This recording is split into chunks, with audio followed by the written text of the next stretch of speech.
साक्षात् कर्तव्यमस्ति काषाय वस्त्रं कर्तव्यवारणं चक्रमदां घोषोषणं दीपालनावचनं शुकाचार्य के पूर्ण वैराग्य है वशिष्ठावली ज्ञान योगेश्वर कवि वाल्मीकि सारिका मान्य नमस्कार माला संगीता समर्थ सेवा मंडल के विजय शंकर जी श्री भट्टराव जी और यहाँ उपस्थित अनेक ऐसे वरिष्ठ जन लोग मेरे सामने बैठे हैं जिनसे मैं प्रेरणा प्राप्त करता हूँ, जिनसे मैं अनेक बातें सीखा हूँ, सीख रहा हूँ, सीखता रहूँगा। ऐसी कई वरिष्ठ मूर्तियाँ मेरे सामने विराजमान है। मेरे लिए बड़ा सौभाग्य का विषय है, उनका आशीर्वाद मेरे साथ है। श्री गुलाब जी गोरे, श्री अरुण जी कुलकर्णी, श्री सतीश जी पिपलीकर, श्री प्रदीप जी खंडेकर, ये ऐसी सही वरिष्ठ मूर्तियाँ जिनका स्नेहाशीष सदैव मेरे साथ बना रहता है और वे आज अपनी उपस्थिति का आशीर्वाद मेरे साथ रखे हुए, इसका मुझे बड़ा आनंद है। और ये विषय आज जो समर्थ सेवा मंडल ने मेरे लिए रखा था कि समर्थ के नेतृत्व सूत्र, अपना विषय आरंभ करने पहले मैं एक और पुण्यात्मा का स्मरण करना चाहूँगा, क्योंकि मेरे लिए समर्थ और दासबोध ये जीवन में मेरे विषय था नहीं, लेकिन कुछ वर्षों पूर्व, 4 से 5 वर्षों पूर्व, संघ के वरिष्ठ प्रचारक श्रद्धेय गोपाल राव योगीकर, जो हमारे बीच नहीं है, लेकिन उनके आदेश पर ही कहूँगा, यह विषय मेरे जीवन में आया और तब मैंने समर्थ के बारे में पढ़ना शुरू किया, दासबोध के बारे में जानना शुरू किया और मुझे लगा कि यह विषय आज की पीढ़ी तक जाना चाहिए।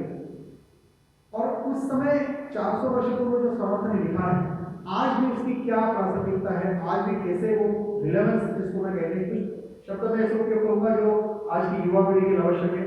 ये सोशल मीडिया पे भी वायरल होने वाला है, क्योंकि मेरे वहाँ के कई मित्रों ने आग्रह किया कि गिरीश आप जो बोलेंगे उसको सोशल मीडिया पर जरूर डालिएगा, क्योंकि हम भोपाल में नहीं रह पाते। हरियाणा तक से फोन आया मुझे जब मैंने सोशल मीडिया पर डाला, तो इसलिए सोशल मीडिया पर भी ये विषय जाएगा। तो सबको भी प्रणाम करता हूँ, यहाँ जो उपस्थित लोग सबको प्रणाम करता हूँ और श्रद्धेय गोपाल जी के स्मृति में नमन करके अपना विषय प्रारंभ करता हूँ। आज की युवा पीढ़ी, विशेषकर जो उद्यमशील है या जो अलग अलग प्रकार के निजी संस्थाओं में अलग अलग प्रकार के काम कर रहे हैं, विशेषकर आज आईटी सेक्टर का भी एक बहुत दिखाई पड़ता है। ऐसे कुछ क्षेत्र जहाँ प्रोजेक्ट मैनेजमेंट का काम होता है, बड़े स्तर पर टीम के रूप में काम करना पड़ता है और हर कंपनी का प्रमुख, हर संस्था का प्रमुख ये चाहता है कि उसका जो कर्मचारी है वो एक लीडर के रूप में विकसित हो। अब लीडर के रूप में विकसित करने के लिए अनेक प्रकार के वो उपक्रम करते हैं, प्रशिक्षण चलाते हैं, कार्यशालाएं करते हैं। जो काम करने वाले युवा हैं, जो चाहते हैं कि महत्वाकांक्षाएं लीडर के रूप में विकसित होने की, वे भी अपने कई प्रयास करते हैं। आजकल हमने देखा होगा कि व्यक्तित्व विकास को लेकर अनेक लेखक विभिन्न प्रकार की पुस्तकें भी लिख रहे हैं। यूट्यूब चैनल पे भी कई सारे व्याख्यान हमको सुनाई पड़ते हैं, लेकिन उसके बाद भी कुछ परिणाम वैसा अपेक्षित जैसा होता है वो दिखाई नहीं पड़ता। तो समर्थ के नेतृत्व के सूत्र, आज इसको जानकर हम क्या करेंगे, इसकी क्या महत्ता है? समय के प्रश्न युवा के मन में आ रहा हो, लेकिन समर्थ ने जिस कार्य को उस परिस्थिति में किया, उस परिस्थिति का वर्णन समर्थ ने स्वयं किया। वो परिस्थिति क्या है? जब हम उस परिस्थिति का आकलन करेंगे तभी ध्यान में आएगा कि उस परिस्थिति में जो समर्थ ने काम प्रदान किया और जो नेतृत्व करता उन्होंने निर्माण किए थे, उसकी महत्ता जान जाएगी। समर्थ के शब्दों में आपके सामने रखा हूँ, उस समय की परिस्थिति में मिलेंगे, यानी मैं सतत भ्रमण करते हुए समाज, सतत भ्रमण करते हुए जो लोग को आकर अपने दुख बता रहे थे, दुख क्यों, जो विदेशी आत्मा का उस समय आए थे, वो तरह तरह के अन्याय अत्याचार हमारे देशवासियों पर कर रहे थे। उनका दुख सुन के वो कह रहे हैं कि उद्दंड दुख लोकांचे एकत्र फाटले, यदि मेरा कलेजा मुंह को आ जाता है, मैं उनका दुख सुनता हूँ। पुण्य गेले गेले काहिस करेगा, यानी हमारा पुण्य कहाँ चला गया, कुछ समझ में नहीं आ रहा है। देश के साथ क्या हो गया, यहाँ का समाज क्यों रसातल में जा रहा है, क्यों यहाँ के लोग जो है वो आत्महीनता की तरफ बढ़ते जा रहे हैं, आत्माभिमान कहाँ घूम गया लोगों का। धान्य महक ऐसे ही रहेगा, क्योंकि लूट रहे थे विदेशी आक्रांता। हमारे यहाँ लोगों को खाने के लिए अन्न भी नहीं मिल रहा था, ऐसी स्थिति होगी।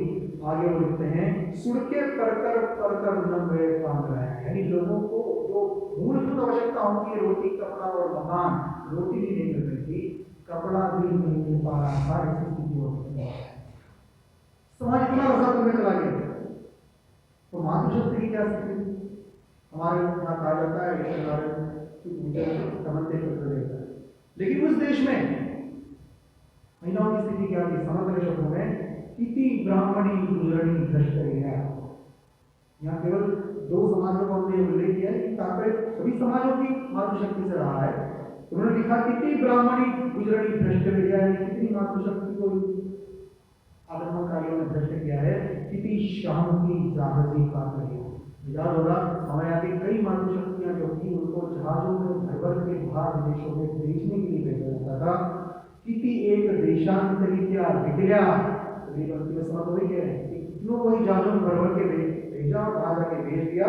किति सुंदरा हाल भूमि, इतने अत्याचार उन पे किए। वो मातृशक्ति को टारगेट इसलिए किया जाता था कि अगर हमारी माँ हमारी बहन की सुरक्षा हम नहीं कर सकते तो हम किसी भी लायक नहीं है। ये भाव हिंदू समाज के हर युवा के मन में स्थापित हो जाए तो वो किसी प्रकार का विद्रोह न करे उन विदेशी आक्रांतियों का, यह उनका उद्देश्य होता।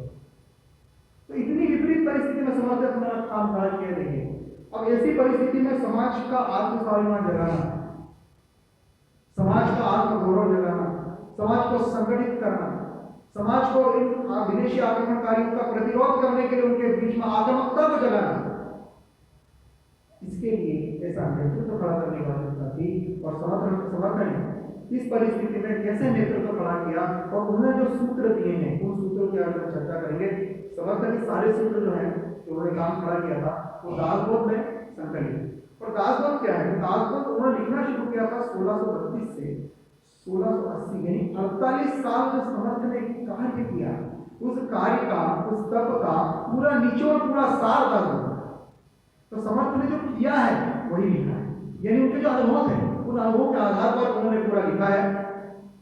और किस प्रकार से उन्होंने समाज का जागरण किया। एक प्रसिद्ध कहानी आपने सुनी होगी कि एक बार एक चरवाहा था, भेड़ को लेकर जाया करता था। एक दिन उसने देखा रात हो गई थी, तो एक घूमते घूमते एक भेड़ एक घूम गई, भेड़ को ढूंढने निकला था। वहाँ अचानक झाड़ी में उसको दो आंखें चमकती थी। उसने देखा क्या है कि दूसरा भेड़ तो नहीं, लेकिन उसने देखा जैसी बाहर निकाला था शेर का बच्चा। पहले तो घबराया, लेकिन उसने शेर के बच्चे को गोदी उठाया, उसने इधर उधर देखा, उसकी माँ शायद घूम गई थी, उसको दया आई तो अपने घर ले गया। अभी तो शेर का बच्चा था, ये भेड़ों के साथ करने लगा, भेड़ों के साथ करने लगा, उनके जैसा भी व्यवहार करने लगा, उनके जैसा ही भैं भैं करके आवाजें करने लगा।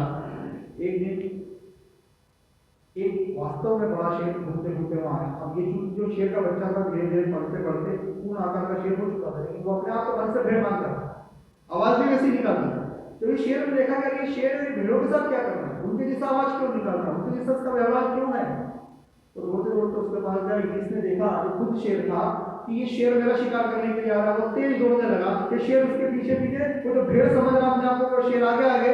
लेकिन एक बार शेर ने उसको पकड़ लिया और उससे पूछा कि अरे तुम मेरे से डर के भाग क्यों रहा है? मुझे छोड़ दो, मुझे माफ करो, मैं मेरी भेड़ हूँ, मुझे जाने दो।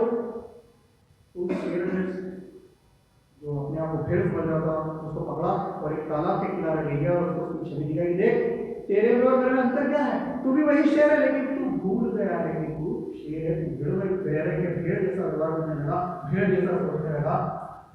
और फिर उसने जोर से चिंगार लगाई, सिंह गर्जना जिसको कहते हैं, सिंह गर्जना की। फिर इस शेर ने जो अपने आप को भेड़ समझ रहा था सिंह गर्जना की, और उसके अंदर का जो शेर का, सिंहों का जो भाव था वो जागा। यही काम समर्थ ने किया है। हिंदू समाज का जो आत्मस्मृति का जो भाव था उसको उन्होंने जगाया। समर्थ का मानना था कि जो नेतृत्व करने वाले हैं उनको एक विशेष प्रकार से उनकी मानसिकता होनी चाहिए, और विशेष प्रकार की मानसिकता विकसित करने के लिए उनको कुछ विशेष गुणों का अभ्यास करना चाहिए और कुछ विशेष गुण आत्मसात करना चाहिए। हम देखते हैं बार बार युवा प्रयास तो करते हैं, पुस्तकें पढ़ते हैं, व्याख्यान सुनते हैं, कार्यशाला में जाते हैं, प्रशिक्षण में जाते हैं, लेकिन कुछ समय तक वो बात याद रहती है, लेकिन बाद में धीरे धीरे बातों को फिर भूल जाते हैं और फिर ढाल के पीना, मतलब वही जिस स्थिति में वो रहते हैं उसी स्थिति में वो कायम बने रहते हैं। समर्थ ने इसके कुछ सूत्र दिए। उन्होंने क्या कहा कि कुछ करने होंगे, कुछ अभ्यास में जाने होंगे, और कुछ आत्मसात करना है। अब अगला उसमें जो सूत्र समर्थ धीरे धीरे अपने सूत्र जो उसमें देते हैं, कुछ जो आवरण इसको कहते हैं सब खोलते हैं। समर्थ क्या कहते हैं, धगा धगीचा मामला केसा घड़े अशक्ता नाना बुद्धि शक्ताला मनोनी सिद्धवाया है। जो नेतृत्व करता होता है उसको अपने शारीरिक रूप से सक्षम होना होता है, मानसिक रूप से भी सक्षम होना होता है, बौद्धिक रूप से भी सक्षम होता है, क्योंकि उसका जीवन जो है वो भागदौड़ से भरा होता है, सतत उसको प्रवास करने होते हैं। उसको दिन में 24 घंटे हैं तो 16 घंटे 18 घंटे उन्होंने देखा है कई काम करने वाले ऐसे नेतृत्व करता है वो करते हैं, लेकिन उसके लिए उसकी शारीरिक क्षमता उसके पास होना चाहिए, बौद्धिक क्षमता उसके पास होना चाहिए, मनोवैज्ञानिक रूप से वो मजबूत सुदृढ़ होना चाहिए। तो समर्थ क्या कहते हैं कि शरीर से मजबूत हो, मन से मजबूत हो, और ऐसे व्यक्ति को फिर अलग अलग युक्तियां सिखाई जाए, उसको सुविचारों से भरा जाए और उसको कुशल बनाया जाए। और समर्थ ने केवल एक कहानी उन्होंने स्वयं पहले अपने जीवन में उसको किया है। हमें पता है जब उनका विवाह हो रहा था और विवाह की बेटी से वो दौड़ पड़े और गोदावरी के तट पर उन्होंने अपना एक साधना की स्थली बनाई।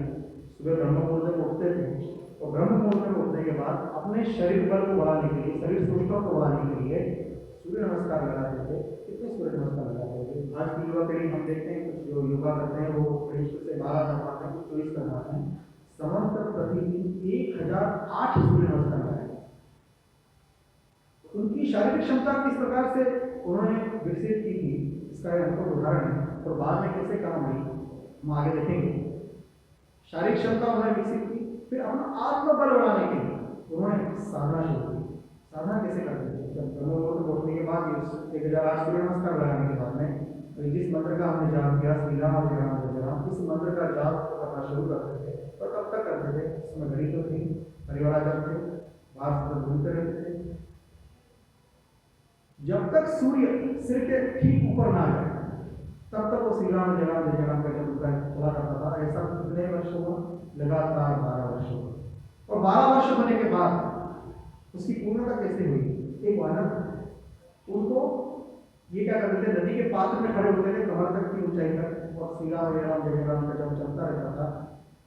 तो 12 वर्ष पूर्ण हुए, वो वानर पुल के नीचे आया और उनको गले लगाया। तो वो ये देखता था कि कितने दिन करना है देखता। जब उसने देखा कि साधना तो चलते चली जा रही है और ठीक 12 साल के बाद में साधना जब पूर्ण हुई, उसकी पूर्णता की जो पावती जो रसीद है वो उस वानर ने दी। वानर आया, उनको गले लगाया, ये समझ गए कौन है, और समझने के बाद में उनको प्रणाम किया और एक स्तोत्र इनके मुंह से निकला, जीवरूपी हनुमान मारुति बला महाबड़ी प्राणदाता सकल और बड़े सौख्य कार्य। इसको दक्षिण के हनुमान चालीसा लिखा है। तो ये प्रसंग है, इसके माध्यम से हमें ध्यान रखा कि समर्थ ने पहले स्वयं अपने आप को शारीरिक रूप से सक्षम किया, बौद्धिक रूप से सक्षम किया, मानसिक रूप से सक्षम किया, तब जाकर फिर उन्होंने नेतृत्व करता वैसे तैयार करने के लिए आगे बढ़े। और फिर वो नेतृत्व करता जब तैयार हुए वो इसलिए समर्थ की बात सुनते थे क्योंकि स्वयं पहले वो करके। अब नेतृत्वकर्ता के मन में यह महत्वाकांक्षा होती है कि हाँ मैं नेतृत्व करूँ, मैं लीडर बनूँ, मैं टीम का लीडर हूँ, मेरे को एक टीम मैं नेतृत्व में करूँगा। लेकिन होता क्या, सामान्य रूप से हमने देखा होगा एक छोटा सा भी कार्य होता है, किसी को हम कार्य देते हैं तो उसकी छोटी सी प्रशंसा हो जाती है, उसके मन में भाव जगता है कि वाह मेरे जैसा काम इस संस्था में इसके पहले कभी किसी ने नहीं किया, मैं जो आया हूँ और अब मैं जो काम करने जा रहा हूँ मेरे जैसा काम शायद बाद में कर भी नहीं पाएगा। तो एक प्रसिद्धि की चाह मन में लेने लगती है। समर्थ कहते हैं कीर्ति पाहता सुख नाही, सुख पाहता कीर्ति नाही, केल्या वेळ काहीच नाही होते गई। यानी अगर नेतृत्व करता कीर्ति की चाह में अगर करता तो फिर वो कुछ कर नहीं पाएगा। कीर्ति तो मिलेगी इसको, लेकिन उसके लिए कुछ करना पड़ेगा, सतत परिश्रम करना पड़ेगा, कुछ न कुछ करना पड़ेगा। सुख पाहता कीर्ति नहीं, देखा आप सोचेगा केवल मुझे केवल प्रसिद्धि मिले, मेरे को पद मिले, मुझे प्रतिष्ठा मिले, मुझे मान मिले, मुझे सम्मान मिले, लेकिन मैं करूंगा कुछ नहीं, तो ऐसे व्यक्ति को कुछ मिलने वाला नहीं। ये समझ में कीर्या बिना काइज नहीं होते, करना पड़ेगा। अब कई बार क्या होता है, कुछ व्याख्यानों को सुनकर, किसी उपदेशक के उपदेशों को सुनकर कोई व्यक्ति जोश में आता है, उसको लगता है कि हाँ अब मैं कुछ कर बुजुर्गों में कुछ करना चाहता हूँ, थोड़ा जोश में आ जाता है और फिर करने भी लगता है। लेकिन होता क्या है, कुछ समय आता है, विभिन्न बाधाएं आने लगती है, तो उसके बाद लगता है शायद बड़ा निर्णय नहीं कर सकते और फिर उस काम को छोड़ दो। अब इसलिए इस बात पर समझ ने क्या कहा, देखिए, आधीत तत्वा सोडिया मलेची हिंसा सांगिला तरी हा संसार सेवका कैसा पाए। लेकिन अगर आपने निर्णय लिया है आदि से तकवा सोडिया, यानी जिस ध्येय को आपने अपने जीवन में बना लिया कि मुझे ध्येय प्राप्त करना है, लेकिन उसको अगर आप बीच में छोड़ देते हो, आदि से तकवा सोडिया मधेज दिवसा सांडिला, दिवसा सांडिला यानी आपने ध्येय को छोड़ दिया, दिवसा ध्येय, सांडिला मतलब छोड़ दिया, बीच में आपने ध्येय छोड़ दिया, तरी हा संसार सेवकला कैसा पाओगे, यानी फिर आपको जो लक्ष्य आपने तय किया है उसको पाओगे कैसे। नेतृत्वकर्ता को सबसे पहला आवश्यक है कि उसको सोच विचार करके अपना लक्ष्य निर्धारित करना चाहिए, अपना ध्येय चुनना चाहिए कि वो व्यक्तिगत जीवन का ध्येय हो, अपना संगठनात्मक ध्येय हो। पर अगर एक बार उसने वो ध्येय चुन लिया तो जब तक वो ध्येय प्राप्त न हो जाए तब तक उसको सतत क्रियाशील रहना चाहिए, सतत काम करना चाहिए, किसी भी परिस्थिति में अपना धैर्य छोड़ना नहीं चाहिए। समर्थ यही कहते हैं मरीची दूसरा सांगिला कई हा संसार से उठना, यानी फिर उसको फिर ये नहीं सोचना चाहिए कि मेरा लक्ष्य प्राप्त होगा, क्योंकि तुमने धैर्य छोड़ा, तुमने प्रयास छोड़ा, ये करना नहीं चाहिए। नेतृत्व करना छोटे छोटे सूत्र देखे समर्थ के, लेकिन ये किसी भी क्षेत्र में काम करने वाले हर नेतृत्वकर्ता को जस के तस लागू होगा। इसका उदाहरण हम जानते हैं, अभी हम इस रोशनी में बैठे हुए, सबसे पहले बल्ब का आविष्कार हुआ था थॉमस एल्वा एडिसन को, सबको पता है। थॉमस एल्वा एडिसन ने एक बार प्रयास किया, दो बार, तीन बार, कितनी बार किया है? 999 बार प्रयास इसका असफल हुआ था और 1000वें प्रयास में सफल हुआ था बल्ब बनाना है। अगर वो दिवसा साड़ देता बीच में, यानी धैर्य छोड़ देता, तो क्या होता? बल्ब नहीं बन पाता। आज हम शायद किसी और वस्तु के नीचे प्रकाश के वक्त बैठे होते। अगर आपने विंग्स ऑफ फायर पढ़ी होगी एपीजे अब्दुल कलाम साहब की, तो जरूर पढ़िएगा। उसमें जो मिसाइल बनाने के लिए निकले थे, तब तो कई पश्चिमी देश भी हंस रहे थे कि भारत क्या मिसाइल बना पाएगा, लेकिन उन्होंने वो धैर्य मन में ठान लिया था एपीजे अब्दुल कलाम साहब ने कि ये मिसाइल में भारत के लिए बना कर, और जो उन्होंने प्रयोग किए, जो जो विघ्न उनको आए, जो बाधाएं, उन्होंने किसी प्रकार से धैर्य नहीं छोड़ा और उनको जो अपना लक्ष्य प्राप्त करने में सफल हुए। इसी के लिए समर्थन उस समय कहा था, अभी हाल ही में हमने कोरोना वैक्सीन का विज्ञान किया, हमारे देश के वैज्ञानिक सतत लगे रहे और उस कोरोना वैक्सीन का शोध लगातार ही उन्होंने छोड़ा, विकास प्रक्रिया छोड़ा। तो ये कुछ उदाहरण है जो समझ में 400 साल पहले कहे थे और वो आज भी किस प्रकार से लागू होते हैं और जिस उस सूत्र का पालन करके जो काम करते हैं उनको समझना निश्चित है। अब नेतृत्वकर्ता के साथ दूसरा एक चुनौती आती है। जो नेतृत्व करता है तो तभी कर पाता है जब उसके बाद टीम बनती है, लेकिन जब टीम बनती है, हम दो होते हैं या तीन भी होते हैं, तो होता है कि ईश्वर ने हर किसी को अलग अलग बनाया, हम जानते हैं। सबके विचार अलग अलग होते हैं, सबकी सोच एक अलग होती है, सबकी अप्रोच एक अलग होती है। तो होता क्या है कि जब विचार नहीं मिल पाते, सोच नहीं मिल पाती, तो सबसे पहले मतभेद होना शुरू होते हैं। तो टीम स्पिरिट कैसी कायम है, कुछ शब्द में आज के उपयोग करूंगा। जैसे मैंने कहा कि युवाओं को इसमें संबोधित किया जा रहा है। समर्थ कहते हैं, धीर सांडिता काम होते और हे सुसावे लागते नाना बुद्धि नाना मते शहाना जाने। यानी जब टीम बनती है, तो जैसी टीम बनी, सबके विचार आपको ध्यान रहेंगे कि सबके विचार अलग अलग, किसी का मानस अलग है, किसी का व्यवहार अलग है, किसी का आचरण अलग है। होता जाए कि हमारा धैर्य छोड़ते रहता है। मैंने तो सोचा था ये व्यक्ति मेरे जिसको मैं अपनी टीम में जोड़ रहा हूँ तो इसका व्यवहार ऐसा होगा, जैसा मैं कहूँगा वैसा करेगा, जैसा मैं सोचता हूँ वैसे ही सोचेगा। तो फिर धैर्य छूटने लगता है, नेतृत्व करना वो चिड़चिड़ाने लगता है। समझ रहे हैं? अवधेश को सावे डालते, यानी उसके अंदर अगर आपने उसको टीम में शामिल किया है तो उसमें जो भी गुण है, जो भी दोष है, उन गुण और दोषों के साथ में उसको स्वीकार करना पड़ेगा। अवधेश को सावे डालते, इसका कोई उसके अंदर जो पूरा पैकेज आता है, कोई व्यक्ति जो आपके साथ जुड़ता है तो उसके गुण और दोष सबके साथ वो आता है। तो हमको अपने कार्य और ध्येय के हिसाब से उसके गुणों का उपयोग कर लेना चाहिए। अवधेश को सावे डालते समर्थन का कहने का मतलब यही है, नाना बुद्धि नाना मते। आपने अलग अलग लोगों को जोड़ा है तो मान के चलिए उसकी बुद्धि भी अलग होगी, उसके मत भी अलग अलग होंगे, और आपको उसके बुद्धि और उसके मत के साथ में उसको जोड़कर चलना पड़ेगा।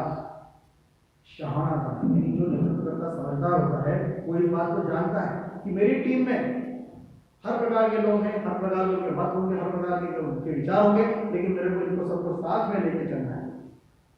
एक बहुत अच्छी फिल्म आई थी, आपने देखी होगी। कई बार बोल हम किसी भी चीज़ से ग्रहण कर सकते हैं। फिल्में भी बहुत अच्छी बनती है। लगान फिल्म आपने देखी होगी। उस लगान फिल्म में जो नायक होता है अलग अलग प्रकार की कुशलताओं के लोगों को ये जोड़ता है, क्योंकि उसके मन में उसका ध्येय स्पष्ट होता है, मुझे कर से लगान से मुक्ति पाना है, मेरे गाँव मुक्त करना है।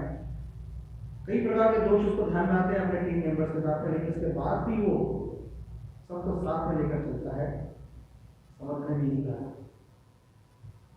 दूसरा समर्थ का एक सूत्र जो नेतृत्व करता वो है कि नेतृत्वकर्ता ने सोच लिया कि मेरे को नेतृत्व करना है, मुझे अपनी टीम को लीड करना है, मेरा कार्य क्षेत्र उसको पता है उसका कार्य क्षेत्र क्या है, लेकिन अगर वो बैठा रहा तो फिर अपने काम को नहीं कर पाए। उसके कार्यकर्ता क्या काम कर रहे हैं वो जान भी नहीं पाए। तो समर्थ क्या कहते हैं, नित्य नूतन हिंडावे उदंड देशाटन करावे। नित्य नूतन हिंडावे तो क्या है, तो हमेशा नए नए स्थानों पर प्रवास करना होगा। नेतृत्वकर्ता को नए नए लोगों से संपर्क करना होगा, नए नए लोगों के साथ जुड़ना होगा, नए नए लोगों से संबंध बनाने होंगे, नए नए लोगों को अपने साथ जोड़ना होगा। उदंड देशाटन करावे। और उसका देशाटन का मतलब है अलग अलग क्षेत्रों में उदंड यानी जबरदस्त प्रवास आपको करना होगा। ये नेतृत्वकर्ता को करना ही पड़ेगा। नए नए लोगों से नहीं मिलेगा तो जितने सीमित लोगों को टीम है उस टीम में वो फंसा रहेगा, तो उसका कार्य विस्तार होगा नहीं। क्योंकि नेतृत्वकर्ता का काम है उसको संगठन को अपने बनाना ही नहीं है, बढ़ाना भी है, टिकाना भी है। तो उसके लिए आवश्यक है कि उसको नित्य नूतन हिंडावे उदंड देशाटन करावे। अब आप उदंड देशाटन कर रहा है, नए नए लोगों से भी चल रहा है, तो उससे काम हो जाएगा। तो लोगों को जोड़ने का सूत्र क्या है, कौन सी ऐसी बात होती है जिससे लोग आपके मित्र बनते हैं? क्योंकि जब तक नया व्यक्ति आपका मित्र नहीं बनेगा तब तक वो आपसे जुड़ेगा नहीं। तो समर्थन ने एक सूत्र दिया है, कितना सुंदर है, देखिए, जगह मध्य जगमित्र, यानी इस विश्व में आप विश्व मित्र बन सकते हो। और उसके लिए ईश्वर ने आपको क्या दिया है, तो वो कहते हैं जिह्वे पाशी आहे सूत्र, यानी आपकी केवल जिह्वा ही है जो आपको जग में मित्र बना सकती है, पूरे जगत को आपका मित्र बना सकती है। जिह्वा ही ईश्वर ने आपको। देखिए, कुछ लोग बड़े कटु वचन बोलते हैं, कुछ लोग आपने देखा होगा आपके यहाँ 100 में वाणी है, उनसे मिलने के बाद आपको बार बार लगता है कि इससे हमेशा मिलते रहना चाहिए, मिलते रहने की इच्छा होती है, हम बार बार किसी न किसी माने से उससे मिलते रहते हैं, क्योंकि उनकी वाणी में जो प्रभाव होता है, जो माधुर्य होता है, उसके कारण हम आकर्षित होते हैं और उससे मिलने का वाला हमारा स्वभाव होता है, तब वो हमारे मित्र बनते हैं और फिर हम अपने कामों में उनको जोड़ सकते हैं। तो जगह वाले जग मित्र जिह्वे पाशी आहे सूत्र, आपकी जिह्वा के एक बार ईश्वर ने वो सूत्र दिया जिससे आप जगत में मित्र बन सकते। रामायण में हनुमान जी का बहुत अच्छा उदाहरण है। हमने कई प्रसंग ऐसे, उन्होंने किस प्रकार से अपनी मधुर वाणी का उपयोग करके कितने कितने प्रकार के संकटों से पार पाया है। एक बड़ा विकट प्रसंग आपको पता है, जब वो लंका में गए और इतने सालों से वेदेगी वहां पर कैद थी रावण के कैद में। अब वहां पर तो हमेशा रावण के जो राक्षस थे वो अलग अलग प्रकार का भेष धर के जाया करते थे और उनको बरगलाने का काम करते थे। उनकी मनस्थिति इतनी विकट हो चुकी थी और वो तब हनुमान जी को प्रसन्न भी देखा था कि वो सोच चुकी थी कि अब अगर मुझे भी संकेत नहीं मिला प्रभु रामचंद्र जी का तो मैं अपना देह त्याग कर दूंगी। ये उन्होंने देखा तो बड़ी विकट परिस्थिति में वो जाए किस उनके सामने और उनसे क्या कहें ताकि उनको विश्वास हो जाए कि वो राम जी के ही दूत हैं। तो उन्होंने जिस प्रकार से अपना आपको ध्यान होगा प्रसन्न प्रभु मुद्रिका उनके पास थी तो उन्होंने रखी और पहला जो शब्द कहा उससे उनको विश्वास हुआ कि ये राम जी के ही दूत हैं। और इसी का एक और जब वो पूरा सीता जी का समाचार लेकर राम जी के पास पहुंचे और देखिए राम जी क्योंकि पूर्ण अवतार ईश्वर का अवतार है, लेकिन उस समय उन्होंने मनुष्य का शरीर धारण किया था, इसलिए मनुष्य की सारी मर्यादाओं का पूर्ण पालन किया। तो वो बड़े दुखी थे और अब सीता का क्या समाचार उसको जानने के लिए अत्यंत लालायित थे। उनको पता था सारे वानर जो असफल हो चुके हैं, हनुमान जी एक दिन से आशा है, हनुमान जी के सामने पहुंचा, हनुमान जी के सामने कोई संकट खड़ा हो गया तो मैं क्या करूं? अगर मैं कहूंगा कि माता सीता को देखा तो माता सीता बोलने तक ही प्रभाव, पता नहीं प्रभु उसका अगला वाक्य क्या समझ लें और उनके साथ कुछ पूरा न करना, सीधी है। तो उनके मन में पूरी आशंका थी कि पता नहीं सीता माता किस हाल में होंगी। तो कौन सा शब्द में पहले बोलूं ताकि प्रभु जो है पहले तो उनका जो चित्त है जितना विचलित है वो पहले स्थिर हो जाए। तो उन्होंने शब्द कहा है देखी सीता, यानी मैंने माता सीता को सकुशल देखा है। तो फिर प्रभु का चित्त जो शांत हुआ, बात आप समाचार बात देंगे। तो वाणी में कैसी मृदुता होना चाहिए उसका क्लासिक एग्जाम्पल आपको रामायण में मिलता है हनुमान जी के माध्यम से। अब इसी हनुमान जी के सूत्र को समर्थन कैसे व्यक्त करते हैं कि सकलासी नम्र बोल नहीं, जितने भी आपके संपर्क में आते हैं उनसे सबसे विनम्रता से हमको बात करना चाहिए। मनोगत राखो सारे, यानी हर किसी के जो मन में भाव है, किसी का भी मन न उठे, किसी का भी भाव आहत न हो, उसका ध्यान रखते हुए सकलासी नम्र बोलने मनोगत राखो सामने मृदु वचन बोलत जाने पूरी। क्या करना है को सबसे विनम्रता से बात करनी। कई बार होता है कि जब टीम हमारे साथ में आने लगती है, कुछ काम हमसे ऐसे ईश्वर के पास होने लगते हैं, तो मेरी छोटी संस्था में भी अगर हमको कोई एक पद मिल गया अध्यक्ष सचिव का, तो क्या होता है जो दूसरा घर के परिवार का सदस्य जो है उसको तुच्छ लगने लगता है। मैं तो इतना बड़ा काम कर रहा हूँ, या संस्था में अध्यक्ष हूँ, संस्था में सचिव हूँ, तुम क्या हो? भाव आता है घर से शुरू होती है, और बाहर तो फिर वो अपने दोस्तों को भी वृंदावन कर देते हैं। तो इसलिए समझ कहते हैं सकलासी नम्र बोलने मनोगत राखोन सारने मृदुवचन बोलत जाने कोई है। नाना जनांचे हृदय मृदु शब्दे कुकलावे, यानी क्या आपने मृदुता से बोल के उनको अपने साथ जोड़ लिया, लेकिन मृदु वचन बोलते हुए उनसे आत्मीयता का भाव जगाते हुए उनके हृदय में क्या है पहले हो जाए, उनके मन में क्या है, वो जुड़ा है, पहले ये तो जानिए कि वो क्या है, वो क्या कार्य करता है, उसका मानस क्या है, उसकी मानसिकता क्या है, उसके परिवार की स्थिति क्या है, उसका व्यवसाय का उसका क्या स्थिति है, तो पहले जानिए ना उसके खुद के विचार क्या है। मनोगत राखो सामने मृदु शब्द उकलावे, जो नाना जनांचे हृदय मृदु शब्द उकलावे, उसका नाम है ऊंच नीच मनो में सकलांचे निर्वावे हृदय, यानी कभी भी किसी प्रसंग में आकर किसी को ऊंच नीच, यानी किसी को ऐसा बोल दिया कि उसको अपमानास्पद लगे, किसी को ऊंची आवाज में बोल दिया, किसी को डांट डपट कर दिया, कुछ वो क्या आवाज सब बोलते हैं, किसी को जरा सी गलती को उसको डांट दिया, किसी को अपमानास्पद बोल दिया, ऐसा बिल्कुल नहीं करना चाहिए। सकलांचे निर्वावे हृदय, सबके हृदय के भाव को सहेजते हुए आगे बढ़ना चाहिए। ट्रेनिंग में 2 स्किल कही जाती है, hard skill and soft skill. Hard skill यानी जो काम उस कुशलता के लिए करने के लिए आवश्यक है, वैसे ट्रेनिंग ट्रेनर्स देते हैं, और एक सॉफ्ट स्किल जो होती है आजकल कॉर्पोरेट सेक्टर में भी सॉफ्ट स्किल का महत्व होता जा रहा है। तो समर्थक दोनों स्किल की बात करते हैं, हार्ड स्किल की बात करते हैं, सॉफ्ट स्किल की बात करते हैं, यहाँ पर वो सॉफ्ट स्किल की बात कर रहे हैं। अब होता क्या है कि आपने व्यक्ति को जोड़ लिया, उसका मन भी जान लिया, वो आपके साथ काम करने को जाना, लेकिन वास्तव होता क्या है, लीडर का एक विजन होता है, लीडर की अपनी एक अप्रोच होती है, लेकिन सभी कार्यकर्ता उस लेवल के नहीं, तो उनके पास वही अप्रोच होगा, वही थिंकिंग होगी, वही माइंडसेट होगा। तो वो क्या करते हैं, लीडर की जो अपेक्षा होती है उस तरह से काम नहीं हो पाता, थोड़ा सा कम ज्यादा हो जाता है, कई बार गलती भी करता है कार्यकर्ता। तो क्या होता है, सामान्य रूप से लीडर जो है कार्यकर्ता से नाराज हो जाता है, उनसे मेरी अपेक्षा है। अब यहाँ समझ क्या करेंगे तो उसको कैसे टेकल करना है ऐसी परिस्थिति में। अन्याय थोड़ अथवा क्षमा करी के साथ नहीं, अगर कार्यकर्ता आप के कहे अनुसार अगर काम नहीं करता, छोटी सी भी गलती करता है या बड़ी गलती करता है, क्षमा करी के साथ उसको आप क्षमा कर दीजिए। मनुर कदा रागा से नहीं आवे क्षमा, किसी भी प्रकार से उस कार्यकर्ताओं पर आपको गुस्सा नहीं करना चाहिए, क्योंकि बड़ी मुश्किल से कोई कार्यकर्ता को तैयार किया जाता है, तो नेतृत्वकर्ता को कार्यकर्ता को तैयार करना बहुत मुश्किल होता है, तो कार्यकर्ता जो तैयार होता है उसको संभाल के रखना है सबसे मुश्किल काम होता है। इसलिए वो गलती करते जा रहा है तो उसको गुस्सा नहीं करना, उसको ठीक करने के अलग तरीके होते हैं, उसको एकांत में जाकर बताना होता है कि तुमने ये गलती की, वो गलती को सुधारने के लिए उसको कहाँ गलती की और गलती आगे ना हो, इसके लिए उसको उसके तरीके सिखाने होते हैं, नेतृत्वकर्ता का काम होता है। अब जब वो काम करना शुरू करता है तो ये जो समर्थक अनुभव देखिए, नेतृत्वकर्ता को लेकर किस किस प्रकार की समस्या का सामना करना पड़ता है, किस किस प्रकार की बाधा उनके साथ आती है, और ये बाहर की भी और आंतरिक भी है। अब बाहरी बाधा की बात कर रहे हैं, जब हम कुछ करने निकलते हैं तो सबसे पहले हमारे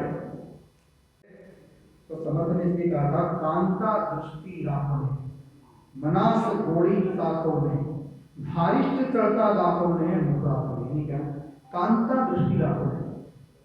जब नेतृत्व करता सामने दिखाई देता है, नेतृत्व करता है, कई प्रकार के आकर्षण प्रलोभन सामने आते हैं, तो मातृशक्ति है उसको माता की दृष्टि से इतना समझ नहीं आएगा। मनास घोड़ी साखो ने, मनास घोड़ी साखो ने यानी कि हमारे मन में अलग अलग प्रकार के प्रलोभन आते हैं, हमारी इंद्रियां में अलग अलग प्रकार से हमको प्रलोभन में डालती है, कई स्वाद इंद्रिय आएगी, कई दृश्य आएगी, कई श्रव्य आएगी, कई स्पर्श आएगी, लेकिन मनास घोड़ी साखो ने यानी मन में जो आ रहा है उनको तो अच्छा लगा है, घोड़ी यानी मन को जो अच्छा लगता है वो उसको नहीं देना चाहिए। अभी मना के जो श्लोक है समर्थन ने जो उसका प्रबोधन किया, मना के श्लोक को मन का ही पूरा प्रबोधन है कि मन को क्या करना चाहिए, मन को उन्होंने संबोधित करके वो लिखे हुए सारे श्लोक, उसमें पूरा विस्तार है। धारिष्ट चढ़ता दाखो ने मुखा यानी अपने मन का संयम किसी प्रकार से निद्रता छूटना नहीं चाहिए, उसका मन का मजबूत होना चाहिए, किसी प्रकार के प्रलोभन अगर आते हैं तो उसका शिकार उसको नहीं बनना चाहिए।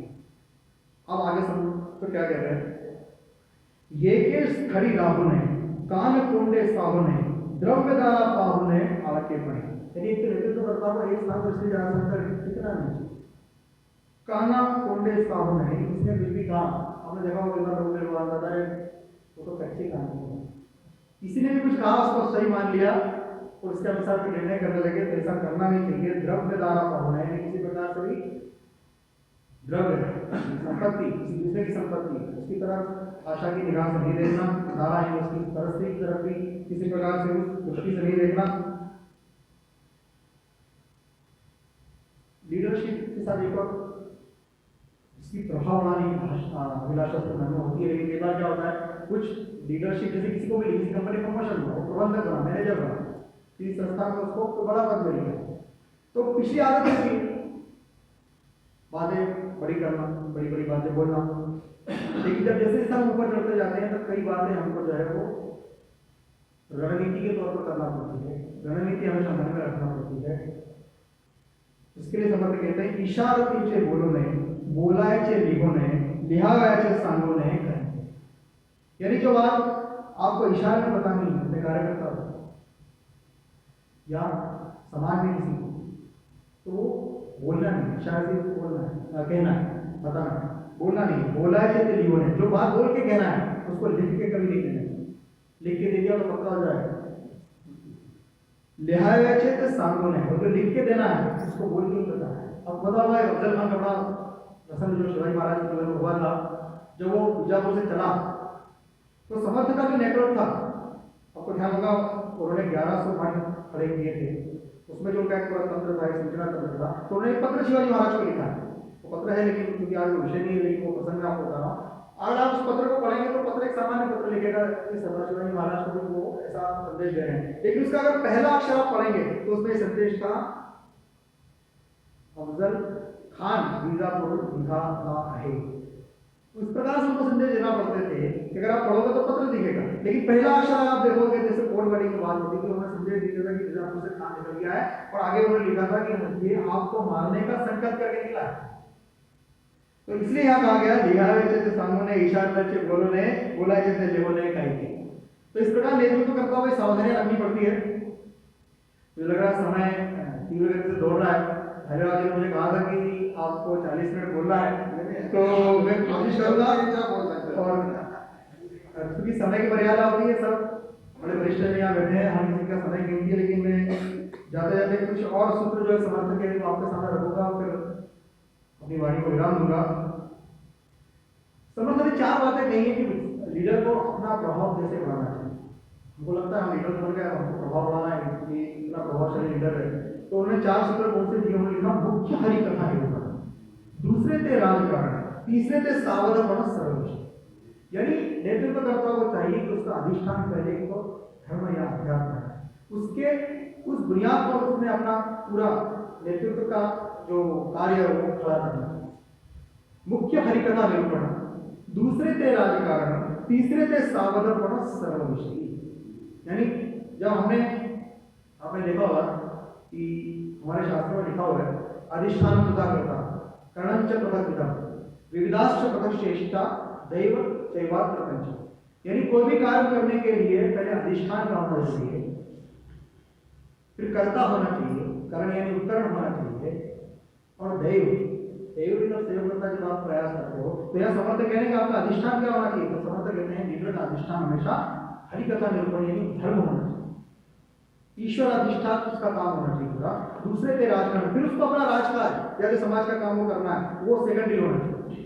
आज होता क्या है, जो भी लीडर होता है उसका प्राथमिक प्रायोरिटी राजकारण होता है या समाज का होता है, ईश्वर या धर्म एक तरफ हो जाता है। लेकिन समर्थ का कहना था कि अगर धर्म के आधार पर वो लीडरशिप को डेवलप करेगा तो कभी गलत काम कर ही नहीं सकते।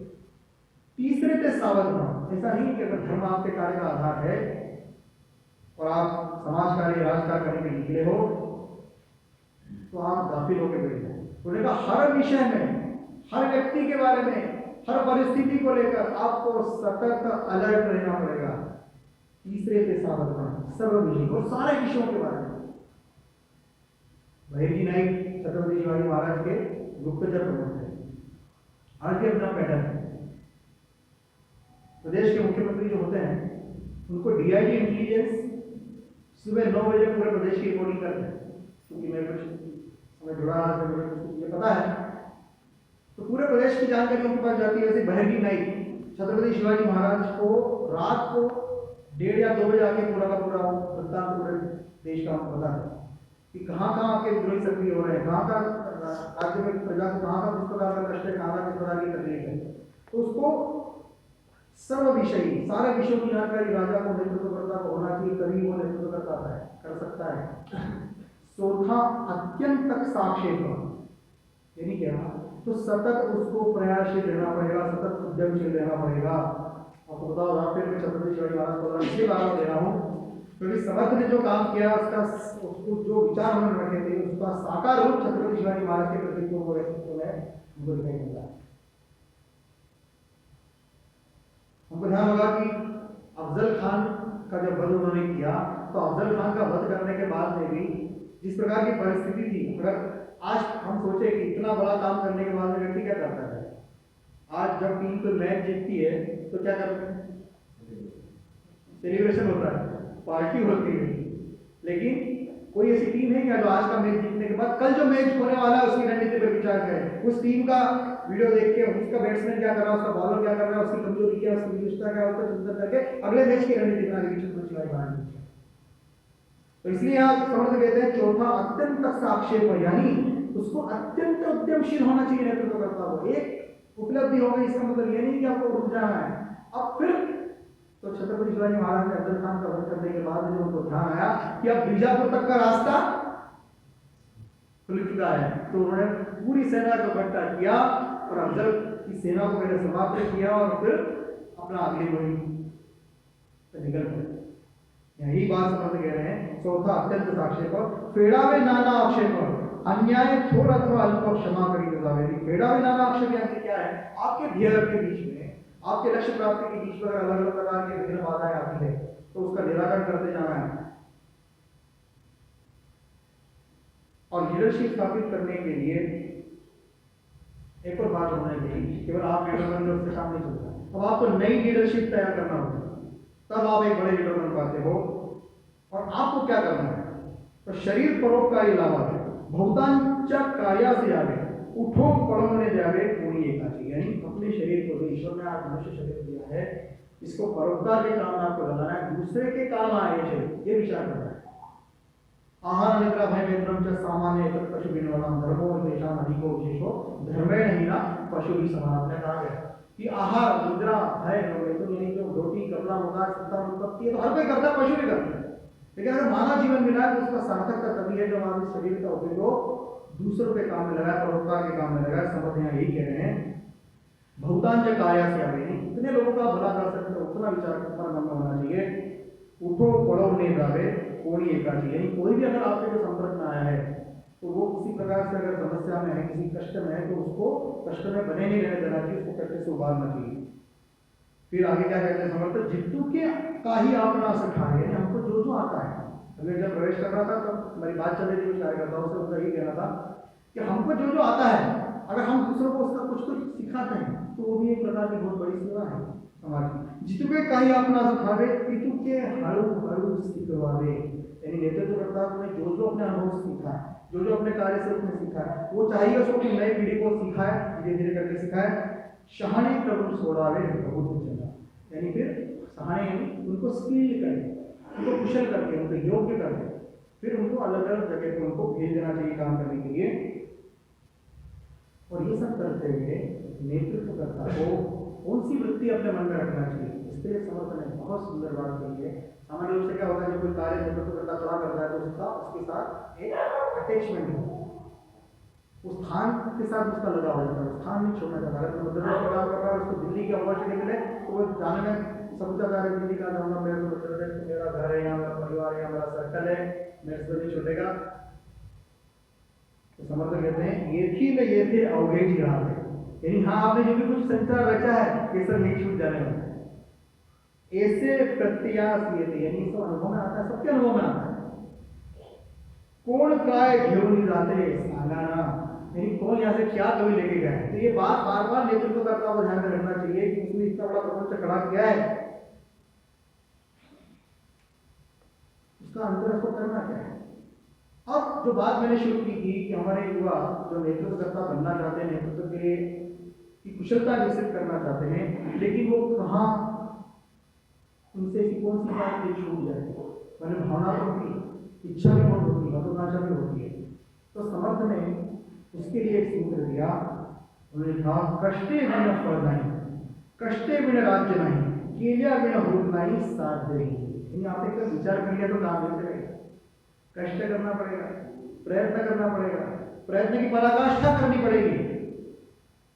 जैसे मैंने कहा छत्रपति शिवाजी महाराज अपने जीवन काल में 2 या 3 घंटे से ज्यादा नहीं सोए, क्या सतत लगे, कष्टे बिना पड़े। जो इंद्री साम्राज्य में खड़ा किया ऐसे ही खड़ा होगा।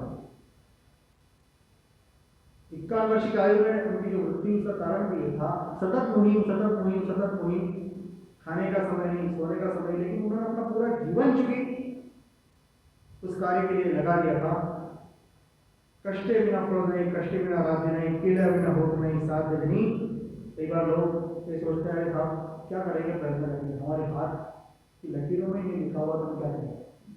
इससे समझने का कार्य कि रेखा कीटू की पूसो नहीं जाते, यानी अगर आप प्रयत्न करते हैं तो आपकी हाथ की लकीरें भी बदल जाती है, ये ईश्वर का निष्ठान नहीं करता है। रेखा कीटू की पूसो नहीं जाते, प्रत्यक्ष प्रत्यय आए थे, मेरा अनुभव लिखा है मैंने, जैसे कहा कि 48 वर्ष के अपने अनुभव के आधार पर समझने लिखा है पूरा। डोले झाकनी करा दी थे काय निमित्त, तो आप क्यों डोले झाकनी, क्यों आराम से चादर साम के सो रहे हो, प्रयत्न करो सब मिलेगा। तो समर्थ ने इतना जो काम खड़ा किया तो दासबोध उन्होंने लिखा, और एक प्रकार का जिसको हम कहते हैं बहुत बड़ा ट्रेनिंग का एक पाठ्यक्रम वो छोड़ के गए यहाँ सबके आने वाली पीढ़ी के लिए, कालजयी पाठ्यक्रम। हमारी पुरानी पीढ़ी दासबोध का पारायण करती है, आज भी करते हैं। एक बहुत प्रसिद्ध संत है महाराष्ट्र में कलावती जी, तो उन्होंने कहा कि ग्रंथों का पारायण करना चाहिए, अच्छी बात है, इससे बार बार उसका स्मरण होता है, लेकिन उतना ही पर्याप्त नहीं है। जो गणित के विद्यार्थी को जानते हैं, गणित के सूत्र जो भ्रमें होती है उसको छुड़ाने के लिए नेसेसरी एंड सफिशिएंट कंडीशन होती है, ये नेसेसरी है, ये सफिशिएंट। लेकिन पारायण करना उनका कहना है नेसेसरी तो है लेकिन सफिशिएंट नहीं है। उनका कहना है जब तक पारायण करने वाले पारायण नहीं होंगे तब तो उसकी सार्थकता है। तो दासबोध का पारायण करने से काम नहीं चलेगा, दासबोध ने जो ज्ञान दिया उसका पारायण भी हमको पता चला। जैसे धर्म पारायण शब्द हम सुनते हैं, धार्मिक होना पर्याप्त नहीं होता, धर्म पारायण होना। तो वैसे ही दासबोध में जो शिक्षा समर्थ ने दी हुई है, उस शिक्षा को आज आवश्यकता है कि हमारी नई पीढ़ी को उनके समझ के हिसाब से, उनकी रुचि की शब्दावली के हिसाब से, उनकी भाषा में समझाने की आवश्यकता है। और आज समर्थ सेवा मंडल जो हमने परिचय में देखा वो 65 साल से लगातार ये काम कर रहा है।